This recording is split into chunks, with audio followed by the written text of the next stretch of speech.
ओम नमो भगवते वासुदेवाय। नमस्कार, मैं पंडित कार्तिकेय शर्मा। एक बहुत ही कॉमन टॉपिक जो हर साल आता है, हर महीने, हर हफ्ते आता है, और मेरे पास तो मोर देन 50% जो मेरे टोटल क्लाइंटेज है उनमें आता है, वो है मैरिज के रिगार्डिंग। शादी कब होगी, कौन से ईयर में, कौन से साल में, कौन से एज में होगी, ये एक बहुत कॉमन। तो मैं एक चीज़ समझाना चाहूँगा, चाहे आप मेरे से बात करें, चाहे किसी से भी बात करें, इस टॉपिक के बारे में एस्ट्रोलॉजिकल गाइडेंस लेने आप जाते हैं जब तब, देखिए, मैरिज होती कैसे है। इट्स अ सिंपल, ठीक है, कोई सोचता होगा कि भाई ये कौन सी बात पूछ रहे हैं, एक लड़का एक लड़की होते हैं, they decide to get married, तो अपने एक रिचुअल के हिसाब से मैरिज कर लेते हैं। सिर्फ इतना सिंपल नहीं है ये। एक प्रैक्टिकल रीज़न है, एक एस्ट्रोलॉजिकल रीज़न है। प्रैक्टिकल रीज़न हर एक को इफ़ेक्ट करता है। एस्ट्रोलॉजिकल रीज़न सबके ऊपर इन्फ्लुएंस रखता है। कुछ लोग बिलीव रखते हैं तो उसको वो फॉलो करते हैं, या उसको एनालाइज करके समझने की कोशिश करते हैं, या फिर सिर्फ प्रैक्टिकल एस्पेक्ट्स पे ध्यान देते हैं, एस्ट्रोलॉजिकल रीज़न पे ध्यान नहीं देते। मैं दोनों समझाना चाहूँगा। दोनों का जब अलाइनमेंट होता है तब चीज़ें कन्वर्ट होती हैं। प्रैक्टिकल रीज़न क्या है? प्रैक्टिकल रीज़न ये है, प्रैक्टिकल रीज़न में आते हैं आपकी एज, कि आप किस एज में हैं। 18 से कम होंगी अगर गर्ल्स हैं तो डेफिनेटली मैरिज नहीं कर सकती। 21 के प्लस हैं तभी बॉयज़ मैरिज कर सकते हैं या लीगल मैरिज कर सकते हैं। तो एक वो प्रैक्टिकल। फिर सोसाइटी के अंदर क्या एक एज सब एक सिस्टम डेवलप हो गया। मेजॉरिटी मेजॉरिटी जो है वो सबसे पहले या तो अपनी एजुकेशन कंप्लीट करेगी। मिनिमम बैचलर्स जो है वो 21 तक एटलीस्ट हो जाती है, 21 22 तक भी। तो 21-22 साल तक आपकी पढ़ाई कंप्लीट हुई। पढ़ाई आके आगे जॉब नहीं करना चाहते हैं तो फिर आप या आपकी family will decide to get married के ओके ठीक है, 21 साल के हो गए, 22 साल के हो गए, अब आगे जॉब नहीं करना और अब शादी कर लेते हैं, because that is the main बड़ा इशू। एक बड़ा एक बेंचमार्क आपकी लाइफ का कि भाई ठीक है, पढ़ाई हो गई, अब शादी। ठीक है। कई लोग होते हैं जो पढ़ाई करेंगे, जॉब करेंगे, फिर उसके बाद में मैरिज। फॉर एग्जाम्पल 24-25 तक उनकी एज आ जाती है कि वो अपनी पढ़ाई भी कर लेते हैं, जॉब भी कर लेते हैं, फिर 25 के बाद में वो मैरिज करना डिसाइड करते हैं। कुछ लोगों को सेटल होने में थोड़ा सा और टाइम लगता है तो दे डिसाइड आफ्टर 26 और 27। ओके। 27-28 तक तो ऑलमोस्ट सब इंडिया के अंदर रेडी होने लग जाते हैं फॉर मैरिज। आप नहीं होते तो आपकी फैमिली रेडी होती है या वरिड होती है। आपकी फैमिली भी वरिड नहीं होती तो सोसाइटी आपको पूछ पूछ के तंग कर देती है कि शादी कब करो, शादी कब करते हो, तो एक प्रेशर डेवलप होता है। Okay. So first practical reason is age, and second will be mental and emotional readiness. आपकी एज भी आ गई, आप 27 के हो गए, 28 के हो गए, 30 के हो गए, यू आर नॉट रेडी। आप रेडी ही नहीं है, मेंटली प्रिपेयर्ड नहीं है, इमोशनली रेडी नहीं है to get into a bond of marriage. Right. Second practical aspect, जब आप रेडी होंगे, फॉर एग्जाम्पल, तो इसमें क्या हुआ कि आपकी एज, आपका मेंटल एंड इमोशनल रेडीनेस, ये जब अलाइन होगा तब आप मैरिज के बारे में सोच पाएंगे या फिर उस पर आगे कन्वर्ट करने की कोशिश कर पाएंगे। अनटिल अनलेस कोई एक बहुत ही प्रेशर हो आपके ऊपर, वो एक अलग फैक्टर है कि आप चाहे रेडी भी नहीं हैं तब भी आपकी फैमिली प्रेशर है तो आपकी मैरिज हो जाती है या सोसाइटी है। ओके। तो वो भी इतना सिंपल ईजी नहीं होता, कई बार फैमिली चाहते हुए भी शादी नहीं कर पाते। उस पर हम आगे बात करेंगे इस वीडियो में। Third is financial aspect. Family के भी एस्पेक्ट होते हैं कि आपकी एज भी आ गई, आप मेंटली भी रेडी हैं, मगर एक फाइनेंशियल या फिर एक फैमिली के अंदर कोई एक फैक्टर है जिसकी वजह से आप आगे नहीं बढ़ पा रहे या मैरिज नहीं कर पा रहे। राइट। तो कई बार इसलिए भी होता है कि आप सेटल्ड हैं, आपकी पढ़ाई हो गई, एवरीथिंग इज़ फाइन, आप मेंटली रेडी भी हैं, बट फैमिली के फैक्टर्स आ जाते हैं, फैमिली में कोई लिमिटेशंस आ जाती हैं जिसकी वजह से आप मैरिज नहीं कर पाते हैं। ठीक है। तो दीज आर द ब्रॉडली, इसमें कुछ और भी कई चीज़ें हो सकती हैं, बट ब्रॉडली मैं समझाने की कोशिश कर रहा हूँ कि ये these are the 3 major broad factors जिसकी वजह से आप ये डिसाइड करते हैं, या हम सब में जो हम सोसाइटी में हैं और ख़ासकर इंडिया में हैं, वो ये डिसाइड करते हैं कि मैरिज कब करेंगे और कैसे करेंगे। ओके। अब सारे फैक्टर्स मैच हो गए, आपकी एज हो गई 25 साल, 26 साल, you are ready, you are mentally ready, family is ready, everything is ready and everything is perfect. आप मैरिज के लिए वर्कआउट कर रहे हैं, अच्छा प्रोस्पेक्ट देख रहे हैं, लड़का देख रहे हैं या लड़की देख रहे हैं, बट वो नहीं हो पा रही। ओके, तो प्रैक्टिकल फैक्टर्स जो जो पॉइंट्स थे वो कवर हो गए, बट फिर भी मैरिज नहीं हो पा रही। Can be various reason, suitable boy ना मिले, सूटेबल गर्ल ना मिले, सूटेबल मतलब आपकी एक्सपेक्टेशंस के अकॉर्डिंग, फैमिली सूटेबल ना मिले। ओके, मिले कोई बट चीज़ें वर्कआउट ना हो पाए, वो कोई बॉन्ड, एक वो कोई कनेक्टिविटी क्रिएट ना हो पाए, चीज़ें फिर वो वर्कआउट फाइनलाइज नहीं हो पाए फाइनल होने से पहले। तो बहुत सारे अप्स एंड डाउन्स, बहुत सारे अप्स एंड डाउन्स कई लोगों को फेस करने पड़ते हैं, कई लोगों को बिल्कुल नहीं करने पड़ते। वो जब रेडी होते हैं तो उनकी शादी हो जाती है, वो अपनी लाइफ के अंदर न्यू नेक्स्ट फेज में चले जाते हैं। बट वो लोग जो सब कुछ रेडी हैं, everything is perfectly fine, mentally, emotionally, financially everything is perfect, फिर भी उनका नहीं हो रहा, वो क्या होता है उनके साथ में। ये वीडियो थोड़ा सा लंबा हो सकता है तो आप देखिएगा, but I will try to cut it short और कुछ काम की इन्फॉर्मेशन दे पाऊँ मैं आपको। उनका क्या होता है, अब उनका ये होता है कि अगर उनको थोड़ा बहुत भी एस्ट्रोलॉजिकल फेथ है, ज्योतिष विद्या में फेथ है, या फिर उनको फेथ है, या कोई ना कोई उनका नेबर, कोई फैमिली मेंबर या सोसाइटी में कोई ना कोई कहेगा कि भाई ठीक है, किसी अच्छे पंडित को कुंडली दिखा लो, अपनी जन्म पत्री दिखा लो, भाई क्या कहते हैं, क्या है उसमें, राइट। फिर आप क्या करते हैं, आप अपनी जन्म पत्री लेके जाते हैं और कोई भी एक समझदार, मैच्योर, अंडरस्टैंडिंग जिनकी अच्छी है, जिनके पास आप गाइडेंस लेने जाते हैं, उनके पास अपनी पत्री लेने जाते हैं, तो वो कुछ फैक्टर्स आपको बताएंगे। अब कुछ फैक्टर्स क्या बताएंगे, प्रोबेबली कोई दोष बताएंगे कि कुंडली के अंदर ये वाला कोई दोष है, या फिर कोई बताएंगे कि भाई अभी योग नहीं आया है, योग आएगा, अगले साल आएगा, 6 महीने बाद आएगा। ओके, तो पहली चीज़ या तो कोई दोष बताया, या तो कोई योग बताया कि भाई दोष नहीं है, योग अभी नहीं है, अगले साल या नेक्स्ट ईयर या 2 साल में आएगा। ओके, तो अब जो एस्ट्रोलॉजिकल फैक्टर, प्रैक्टिकल फैक्टर है, एस्ट्रोलॉजिकल फैक्टर, प्रैक्टिकल फैक्टर के साथ में एस्ट्रोलॉजिकल फैक्टर्स मिलना ज़रूरी है। ओके, अगर आप ज्योतिष में बिलीव नहीं करते तो आपको वो एस्ट्रोलॉजिकल फैक्टर कभी समझ में नहीं आएगा, बस आप स्ट्रगल करते रहेंगे, 1 साल 2 साल 3 साल 4 साल स्ट्रगल करेंगे, फिर जब आपका समय आएगा तो चीज़ें वर्कआउट हो जाएंगी। बट आप फेथ रखते हैं तो आप किसी के पास जाएंगे, मेरे पास आएंगे, किसी के भी पास जाएंगे, आप उनसे पूछेंगे कि भाई क्या क्या फैक्टर्स हैं, आपको बताया जाएगा। ठीक है, तो practical factor and astrological factors क्या होते हैं, जो प्लानिटरी पोजीशंस हैं। देखिए, ज्योतिष के अंदर, एस्ट्रोलॉजिकल नॉलेज के अंदर हम ये रीड करते हैं, हम ये एनालाइज करते हैं कि कौन से प्लानिटरी फैक्टर्स हैं जो आपको इन्फ्लुएंस कर रहे हैं। और अगर मैरिज की बात करें तो मैरिज को कौन इन्फ्लुएंस कर रहा है।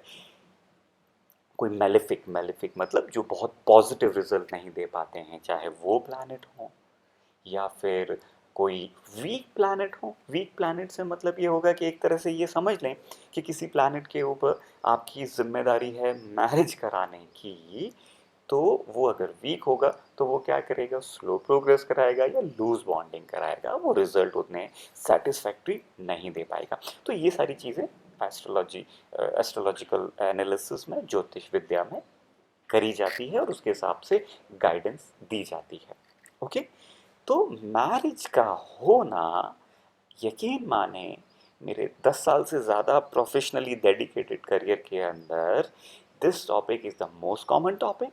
और जो मैं फाइनल जो मैं समझा हूँ इस चीज़ के अंदर, यकीन माने, प्रैक्टिकल रेडी होने से फ़र्क नहीं पड़ता अनटिल अनलेस आपके वो जो जो प्लानिटरी सपोर्ट है वो अगर मिल रहा है, then everything is fine, everything is perfect. नहीं मिल रहा है तो वो उसको समझने की ज़रूरत है। और समझने में क्या ज़रूरत है, फॉर एग्जाम्पल कोई दोष है, अगर कोई फैक्टर है कि भी कह दिया जाए कि भाई ये दोष है, किसी भी तरह का कोई दोष है, कोई कोई मेलेफिक प्लानिट का इफेक्ट है। ओके, वो कैसे ओवरकम करें, क्या करें, सबकी अपनी अपनी एप्लीकेशन है, सबकी अपनी अपनी अंडरस्टैंडिंग के हिसाब से आपको बताया जाएगा। कोई आपको बताएगा जेमस्टोन्स पहन लें, कोई बताएगा कोई पर्टिकुलर पूजा कर लें। मेरे पास आएंगे तो ना मैं जेमस्टोन में सजेस्ट करता हूँ, ना ही कोई टोने टोट के मैं मेरा सजेशन होता है। मेरा सजेशन होता है स्पिरिचुअल एंड प्रैक्टिकल। प्रैक्टिकल मतलब अगर कोई प्लैनेट का कोई नेगेटिव इफेक्ट है तो अपने प्रैक्टिकल एफर्ट से उसको कैसे पॉजिटिव बनाया जाए, ओवरकम किया जाए। आपका ईश्वर में फेथ है, इफ़ यू हैव थोड़ा बहुत भी लिटिल बिट, आप थोड़ा स्पिरिचुअली थोड़ा सा कनेक्टेड हैं, ईश्वर में विश्वास रखते हैं, तो डेफिनेटली मैं आपको कुछ मंत्र या प्रेयर सजेस्ट करता हूँ that will increase the positive element of your efforts.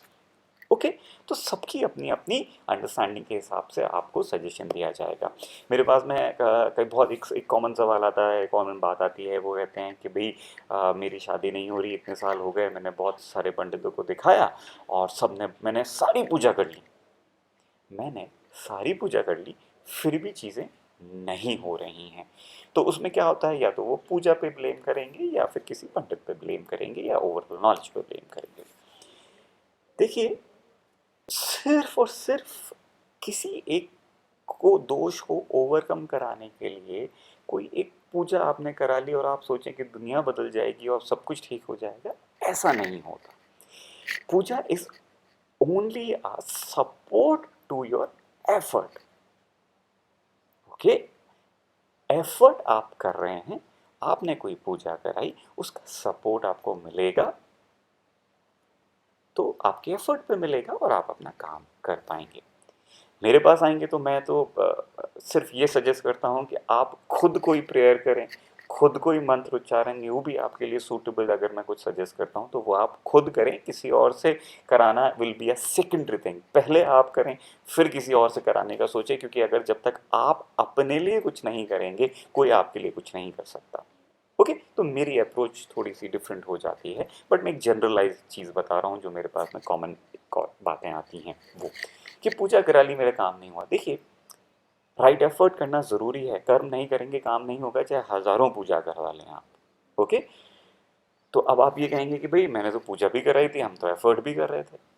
ज़रूरी नहीं है कि एफर्ट राइट डायरेक्शन में हो रहा हो। ओके, फॉर एग्जाम्पल एक मैं एग्जाम्पल बता देता हूँ आपको, राइट डायरेक्शन के एफर्ट का मतलब क्या है। कई बार कई बर्थ चार्ट के अंदर ऐसा एनालाइज करके समझ में आता है कि उनका marriage different caste, different culture, different religion, different ethnicity के अंदर योग है। मतलब दैट इज द एलिमेंट कि भाई आपकी शादी किसी different caste, culture, religion, ethnicity, culture में होगी। Okay, but due to family system, family restrictions, एक सोसाइटी के अपने अपने नॉर्म्स हैं, उसके अंदर आप रेडी या आपकी family is not at all ready to get married into some different culture और कास्ट और रिलीजन। तो इंडिया में बहुत बड़ी बात हो जाती है, ठीक है। तो अगर आप डिफरेंट कास्ट कल्चर के अंदर देखिए, क्या है, कुंडलियों को रिलीजन नहीं पता, कास्ट नहीं पता होती। जो जन्म कुंडली होती है किसी भी इंसान की जो बर्थ लेता है, वो कास्ट के साथ में, कल्चर या रिलीजन के साथ में पैदा नहीं होता है। तो वो जो एनालाइज करते हैं, जिसको हम कह देते हैं कि भी डिफरेंट कास्ट में, डिफरेंट कल्चर में होगी, वो basically different family background and cultural aspect से। आप नॉर्थ में हैं, आप साउथ में हैं, नॉर्थ के जो ब्राह्मण हैं, साउथ के ब्राह्मण हैं, दे बोथ आर ब्राह्मण्स, मगर उनका कल्चरल एस्पेक्ट, ईटिंग एस्पेक्ट्स, उनकी डे टू डे लाइफ का एस्पेक्ट डिफरेंट होगा। ओके, तो अगर कुंडली के अंदर ये है कि डिफरेंट कल्चरल एस्पेक्ट में, डिफरेंट कास्ट में होगी, तो ब्राह्मण टू ब्राह्मण हो जाएगी, बट नॉर्थ से साउथ में हो जाएगी। ओके, अब मान लो आप नॉर्थ में ही हैं, नॉर्थ के अंदर ही शादी हो रही है, तो उसमें क्या होगा, आपके जैसी ही कास्ट बदलेगी तो आपका जो कल्चरल एस्पेक्ट है वो बदल जाएगा, तो वो कुंडली का योग एलिमेंट पूरा हो जाता है। ज़रूरी नहीं होता है कि आप डिफरेंट रिलीजन के अंदर ही करेंगे, डिफरेंट कल्चरल जो एस्पेक्ट है वो योग कवर कर लेता है। तो अगर आपकी कुंडली के अंदर वो योग है और आप सिर्फ ये चाहते हैं कि भाई मैंने पूजा भी करवा ली या मैंने भी कुछ कर लिया और मैं मैरिज के लिए, my family and I am also ready, but फिर भी नहीं हो रही है, सूटेबल टाइम भी आ गया है, फिर भी नहीं हो रही है, बट अगर कुंडली के अंदर, जन्म कुंडली बर्थ चार्ट के अंदर आपका बहुत स्ट्रॉन्ग एस्पेक्ट है कि आपकी मैरिज डिफरेंट कल्चरल कास्ट के अंदर, डिफरेंट कल्चर में होना है, और फिर भी आप चाह रहे हैं कि नहीं सिंपल खुद के में ही हो, खुद के में ही हो, तो वो एक फैक्टर कई बार आपको चीज़ों को होने से रोक देगा। तो ये तो एक एग्जांपल है, ऐसे बहुत सारे एस्पेक्ट्स होते हैं कि मैरिज के अंदर आपको किस डायरेक्शन में, डायरेक्शन का मतलब दिशा नहीं, एक कॉमन क्वेश्चन आता है कि भाई दिशा बता दो कि नॉर्थ होगी, साउथ होगी, ईस्ट होगी, वेस्ट होगी। देखिए मूवमेंट आपके मैरिज के बाद का, आप चीज़ों के बाद का, वो एक बहुत छोटा पैमाना होता है क्योंकि ग्लोब बहुत छोटा हो गया है, दुनिया बहुत छोटी हो गई है, आदमी आज तो बहुत ट्रैवल करता है। एक ज़माने में सदियों पुराना पहले ट्रैवल बहुत लिमिटेड होता था, ट्रांसपोर्टेशन नहीं होता था, आदमी ट्रैवल करता है। तो वो चीज़ नहीं, दिशा की वो बात नहीं कि आप दिशा में कहाँ चले जाएंगे, कहाँ शादी जाएंगे, north south east west, okay, उस पर ज़्यादा ध्यान ना देते हुए कि क्या हैं फैक्टर्स, कि कई बार होता है कि आप मैरिज के बाद ओवरसीज भी जाएंगे, वो फैक्टर है। कई लोग होते हैं कि नहीं कि भाई मैं जिस सिटी में हूँ मैं इस सिटी में रहना चाहती हूँ या चाहता हूँ, बेसिकली गर्ल्स के लिए होता है, बॉयज़ तो शायद उनको एक लिबर्टी मिली है to be there in their same city. तो गर्ल्स के लिए कि भाई मैं या तो किसी भी रीज़न के, अपनी फैमिली के रीज़न, अपनी पेरेंट्स के रीज़न या खुद की चॉइसेस के रीज़न से इस शहर के बाहर नहीं जाना चाहती। अब उनकी कुंडली में होता है कि भैया आपका तो मूवमेंट है या लॉन्ग डिस्टेंस मूवमेंट है, ओवरसीज मूवमेंट है, वो एक फैक्टर होता है। ठीक है, तो इस तरह के कई फैक्टर होते हैं, उनको एनालाइज करके अगर आप अंडरस्टैंड करते हैं तो आपके जो एफर्ट्स हैं वो राइट डायरेक्शन में जाते हैं। आपकी जो प्रेयर्स हैं, आपकी जो पूजा पाठ है आप कर रहे हैं, या आपके बिहाफ पे आपके पेरेंट्स, आपकी मदर, आपके फादर कर रहे हैं, तो अगर आप राइट डायरेक्शन चूज करते हैं जो चीज़ें ढंग से वर्कआउट हो पाती हैं। इवन योग जो मैरिज का आता है वो भी वर्कआउट हो पाता है, अदरवाइज ये भी एक बैरियर हो जाता है। तो एक डिटेल्ड एनालिसिस, उसको अंडरस्टैंड करना और अप्लाई करने की कोशिश करना अपनी ज़िंदगी में बहुत ज़रूरी हो जाता है। ये सिर्फ मैरिज की बात नहीं है, ये ज़िंदगी में सारी चीज़ों पे अप्लाई होती है। फर्स्ट थिंग, अब अगर मैं योग की बात करूं, योग क्या है? योग is an favourable time, favourable alignment of the planets of their energies कि आपको पुश करे to get something done in your life. For example marriage की अगर अभी हम बात कर रहे हैं तो योग प्लानिटरी पोजिशंस आपको आपको एक फेवरेबल एनवायरनमेंट प्रोड्यूस करती हैं टू गेट मैरिड। अब अगर आप मेंटली रेडी नहीं हैं, फॉर एग्जाम्पल आप चाह रहे हैं कि भाई अभी तो मैं पढ़ाई कर रहा हूँ, कर रही हूँ, या मैं जॉब कर रहा हूँ, कर रही हूँ, या फिर मैं अभी मेंटली रेडी नहीं हूँ, तो योग आएगा और चला जाएगा। कई बार योग आएगा, आपका एक कोई रिलेशनशिप डेवलप होगा, कोई एक ब्यूटीफुल सा एक बॉन्डिंग का, कोई एक लव रिलेशनशिप या एक बहुत comfortable cosy strong relationship develop होगा।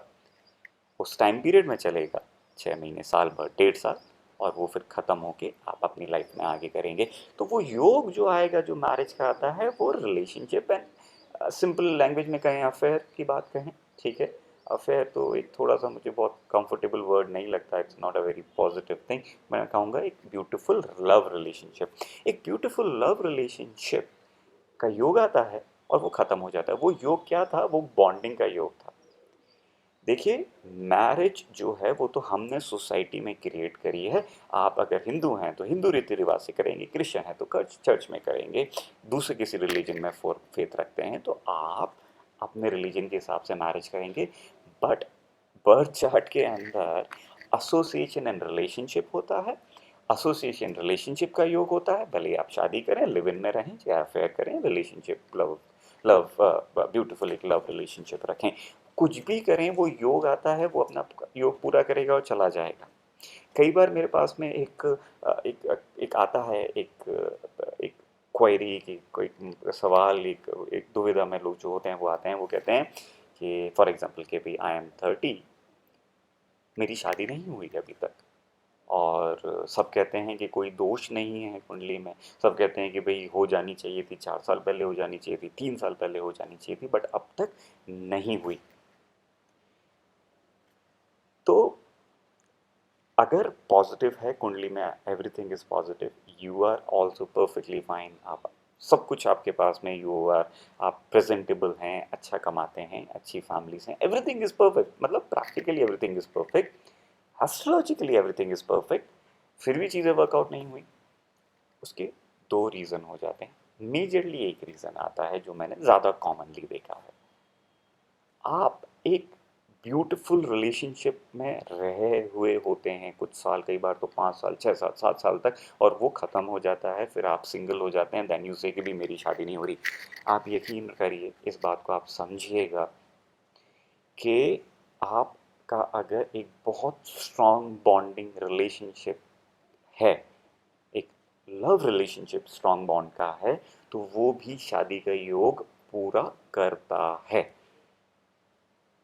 यस, ज़रूरी सिर्फ फेरे इज़ नॉट ओनली ए शादी कि आप किसी सिस्टम रिचुअल से आप बॉन्ड में बन जाएं, वो शादी नहीं होती है। शादी होती है जब आप इमोशनली, मेंटली, सोल्स के थ्रू, फिजिकली आप कनेक्ट होते हैं किसी इंसान से, दैट इज मैरिज। वो योग आता है। बस ये होता है कि किसी प्रैक्टिकल रीज़न की वजह से आप लोगों की शादी नहीं हो रही होती है, तो बस आप एक रिलेशनशिप में होते हैं, कुछ साल होते हैं, कुछ महीने होते हैं, फिर वो ख़त्म हो जाता है, तो योग पूरा हो जाता है। तो कई बार ऐसा भी होता है कि एवरीथिंग इज़ परफेक्ट, बट जो एक आपका अफेयर था, आपका जो एक रिलेशनशिप था, उसने आपका मैरिज का योग पूरा कर लिया। तो जो मैं समझाना चाह रहा था वो ये है कि जो योग होता है वो आपके एक ब्यूटीफुल लव रिलेशनशिप में से भी ओवर हो जाता है, कवर हो जाता है। तो फिर नेक्स्ट योग की वेट करना पड़ता है, या फिर जो भी आप प्रैक्टिकली जो हम एनालाइज कर रहे हैं बर्थ चार्ट को, कि आपके एफर्ट्स किस डायरेक्शन में होने चाहिए, स्पिरिचुअल थोड़ा सा आपका ईश्वर में फेथ है तो क्या प्रेयर्स आप अपनी लाइफ में ऐड कर सकते हैं। तो मैं इसी चीज़ पे ज़्यादा बिलीव करता हूँ, और मैं चाहूँगा कि मेरे इस वीडियो के थ्रू आप इस चीज़ को समझ पाएँ कि आप चाहे मेरे से बात करें, चाहे आप किसी से भी बात करें, इन चीज़ों का ध्यान अपने मन में, दिमाग में ज़रूर रखिएगा for this particular marriage consultation, marriage astrological consultation and everything. ठीक है। आई होप, ये मुझे लग रहा है वीडियो बहुत ज़्यादा बड़ा हो गया है। देखिए, ये कुछ टॉपिक ऐसे हैं कि मैं इनमें घंटों बोल सकता हूँ, बट मैं कोशिश करता हूँ कि मैं इनको शॉर्ट रखूँ। एडिटिंग में नहीं करता, मैं in on a single take इस वीडियो को बनाने की कोशिश करता हूँ, जिससे एक इमोशन एंड फीलिंग बरकरार रहे। आपका कोई भी क्वेरी है इस पर्टिकुलर एस्पेक्ट में, आप मुझसे कंसल्टेशन लेना चाहते हैं इस पर्टिकुलर एस्पेक्ट पे, आप मेरी वेबसाइट www.astrohelpline.in पे ब्राउज़ कर लें, देख लें। उसमें there will be a page for that, आप उसको समझ लें कि क्या है, मेरे कंसल्टेशन का प्रोसीजर क्या है, और इस पे आप मुझसे जब बात करना चाहें, मेरे से टाइम लेके आप मुझसे अपने लिए पर्टिकुलर पर्सनलाइज कंसल्टेशन ले सकते हैं। और अपने प्रोफेशनल एस्पेक्ट के बारे में भी अगर आप बात करना चाहें, ओवरऑल सेम अप्रोच रहती है। मेरी अप्रोच पर्टिकुलरली एक्शंस पे ज़्यादा बेस्ड रहती है। मैं जेमस्टोन से किसी भी लॉजिकल रेमेडीज जिसमें बहुत सारा पैसा खर्च होता है या एफर्ट लगता है, उसमें नहीं विश्वास रखता। ये मेरा पर्सनल मत है।